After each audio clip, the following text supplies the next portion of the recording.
శ్రీ కోదండరామస్వామి వారి దేవాలయం మన్నార్నాయనిపల్లి. ఈ గ్రామం పలమనేరు నుండి కిలోమీటరు దూరంలో ఉంది. బ్రిటిష్ పాలనా కాలంలో కీలపట్ల ప్రాంత రెడ్డిగా పనిచేసిన మన్నార్నాయుడు ఇక్కడ తొలుత ఇల్లు కట్టి నివాసాలు ఏర్పడగా ఆయన చుట్టూ చేరిన నివాసాలకు ఆయన పేరుతో మన్నార్నాయనిపల్లిగా పేరు వచ్చినది. ఈ గ్రామంలో పురాతనమైన శ్రీ కోదండరామస్వామి వారి దేవాలయం ఉంది. ఈ ఆలయం నిర్మించినట్లు తెలిపే శాసన ఫలకం కూడా ఆవరణలో పగలగొట్టి తరువాత గోడకు అతికించబడి ఉంది. ఆలయానికి అనుబంధముగా కోనేరు ఉండి పూడ్చివేసి నాగదేవతల ప్రతిష్ఠ చేయబడింది. గ్రామానికి ఉన్న మహద్వారం పునర్నిర్మించబడి ఉంది. ఈ ఆలయంలో నిత్య పూజలు, వార పూజలు, మాస పూజలు, పండుగ పర్వములందు పూజలు ఉంటాయి. శ్రీరామనవమికి 9 రోజులు, హనుమ జయంతికి 1 రోజు, దసరాకు 9 రోజులు ప్రత్యేక అలంకారాలు, విశేష పూజలు జరుగుతాయి.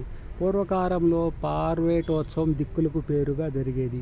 ఈ గ్రామానికి పూర్వం ఒక కోట, చుట్టూ 4 బురుజులు ఉండేవి.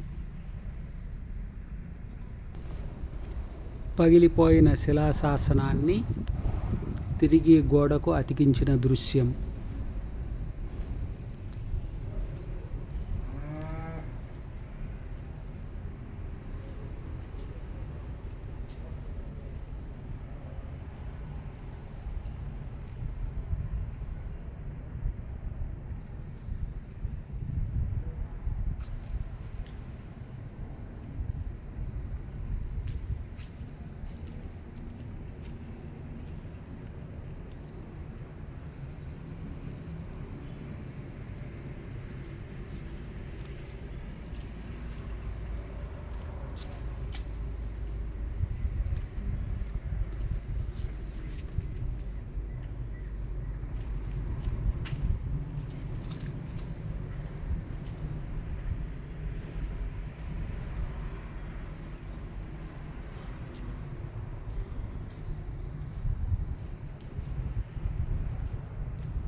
కోనేటి ప్రాంతంలో నిర్మించిన నాగదేవతల అశ్వత్థకట్ట.